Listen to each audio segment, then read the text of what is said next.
Everyone, আজকে কিছু রোগ নিয়ে আলোচনা করব।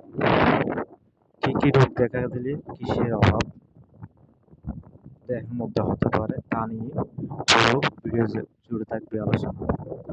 যেমন ক্যালসিয়ামের ঘাটতি হলে জয়েন্টে ব্যথা দিবে, জয়েন্টের মধ্যে ক্যালোরির অভাব হবে, পায়ের গোড়ায় ব্যথা অনুভব করবে, গা বডি ঝাঁকুনি দিবে, পুরো শরীর ঝাঁকুনি দিবে।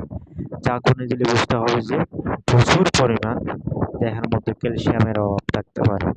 দেহের মধ্যে যদি ক্যালসিয়ামের অভাব থাকে, যেমন শাক সবজি ফলমূল বিভিন্ন উৎস থেকে ক্যালসিয়াম খাদ্যের মাধ্যমে কি দেহের মধ্যে সংরক্ষণ করা যায়। ওই খাদ্যগুলো যদি ফরমালিন মুক্ত হয়, অবশ্যই দেহের জন্য প্রতিদিন যদি খাদ্যের তালিকায় শাক সবজি ফলমূল রাখা যায়, অবশ্যই ক্যালসিয়ামের ঘাটতি পূরণ করবে। যেমন পাশাপাশি মেডিসিন ইউজ করার মাধ্যমে ভালো একজন ডাক্তারের চিকিৎসা নিয়ে ভালো মেডিসিন যদি ইউজ করা যায়, ভালো ট্রিটমেন্ট নেওয়া যায়, অবশ্যই ক্যালসিয়ামের ঘাটতি থেকে আমরা মুক্তি পাবো। যেমন হঠাৎ করে গা ঝাঁকুনিতে, জয়েন্টের মধ্যে ক্যালোরির অভাব হলে জয়েন্টে ব্যথা অনুভব হয়, পায়ের গোড়ায় ব্যথা হয়ে যায়, প্রচুর পরিমাণ ক্যালসিয়ামের ঘাটতি দেখা যায়। প্রচুর পরিমাণের ক্যালসিয়ামের যদি ঘাটতি দেখা যায়, একজন রেজিস্টার্ড ডাক্তারের পরামর্শ অনুযায়ী মেডিসিনগুলো গ্রহণ করতে হবে।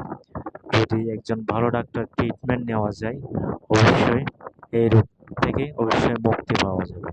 এক্ষেত্রে ক্যালবুডি সকাল একটা বিকাল একটা খাওয়া যেতে পারে। আর পাশাপাশি আপনি গ্যাস্ট্রিকের ওষুধ খাইতে পারেন। গ্যাস্ট্রিকের ওষুধ সকাল একটা বিকাল একটা, যেমন সেক্লোয়াসের সকাল একটা বিকাল একটা খাইতে পারেন। আর যদি হালকা মাথা ব্যথা করে, রেনজিট খাইতে পারেন সকাল একটা বিকাল একটা, এতটুকু না।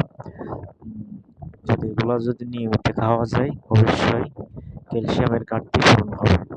ক্যালসিয়ামের ঘাটতি যদি পূরণ হয়, আগের তুলনায় অনেক ব্যথাটা কমে আসবে, আস্তে আস্তে ব্যথাটা সেরে যাবে ইনশাআল্লাহ।